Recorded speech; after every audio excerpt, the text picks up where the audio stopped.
Hi guys, welcome to Richard Cabile YouTube channel, and today I share with you how to install the Snapchat on your mobile phone. So okay guys, before we start, kindly subscribe to my YouTube channel by pressing the subscribe button and the bell to notify you if I have new video.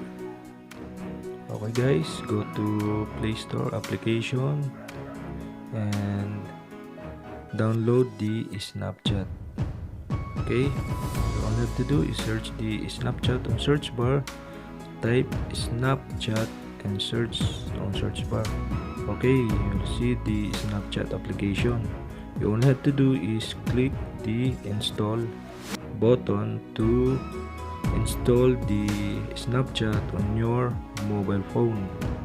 So okay guys, click the install and wait for the application installed to your mobile phone.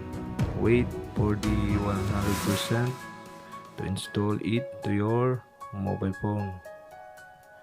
So okay guys, okay, wait for the installing the app, and okay, all you have to do is click the open or go to the application icon on your mobile phone. So okay, click on this and you go to the Snapchat login or sign up.